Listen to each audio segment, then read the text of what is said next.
नमस्कार दोस्तों, हमार नाम विशाल है। हम उत्तराखंड से बानी और इस समय बिहार आयल बानी और प्रशांत किशोर जी के जन सुराज पदयात्रा में पिछला 3 महीना से पैदल चलतानी। आई सुनी प्रशांत किशोर जी बिहार की जनता से का कहतानी। और दूसरे और जो बड़े मुद्दे हैं, लालू के डर से भाजपा को और भाजपा के डर से लालू को।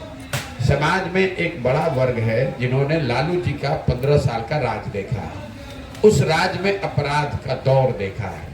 तो लोग ये कहते हैं कि भाई हमको 2 रुपया कम मिले, हम गरीबी में जिंदगी बसर कर लें, हमको 2 रोटी कम खाएं, लेकिन कम से कम डकैती, चोरी, अपराध, अपहरण उस तरह का नहीं है जैसा लालू जी के राज में था। तो आपने गांव देहात में देखा होगा, लोगों ने तय किया है कि इस बार इस भाजपा के सांसद को वोट नहीं, विधायक को वोट नहीं देंगे। लेकिन जैसे ही चुनाव नजदीक आएगा और लोगों को लगेगा कि लालटेन जीत सकता है या लालू जी जीत सकते हैं, उनकी पार्टी जीत सकती है, तो लोग फिर जाकर मजबूरी में उसी भाजपा को वोट दे देते हैं। और चौथा जो यहाँ विषय है वो मुसलमानों से जुड़ा हुआ है।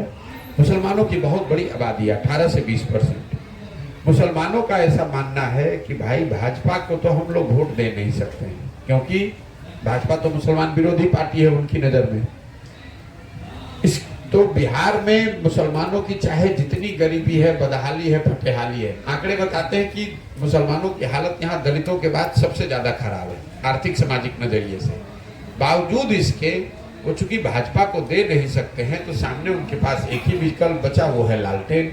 तो जाकर वो लालटेन को वोट देते हैं। तो अगर आप पत्रकारिता भी करते हैं, समाज में भी रहते हैं, इन 4 विषयों को छोड़कर 5वां कोई मुद्दा ही नहीं है बिहार।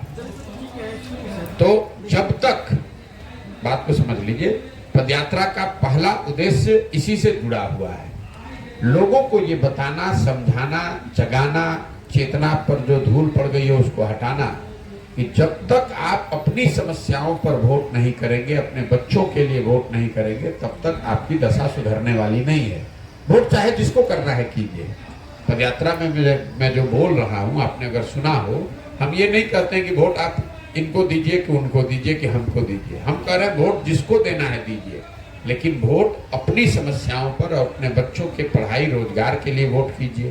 तो ये पदयात्रा का पहला उद्देश्य है, समाज को इस बात के लिए जगाना, समझाना, तैयार करना। तो अभी तक जैसा कि आपने प्रशांत जी को सुना, अगर आप उनके विचारों से सहमत हैं और जन सुराज का हिस्सा बनना चाहते हैं तो मेरे चैनल को सब्सक्राइब कीजिए, इस नंबर पर कॉल कीजिए और जन सुराज का प्रचार प्रसार कीजिए। जय बिहार।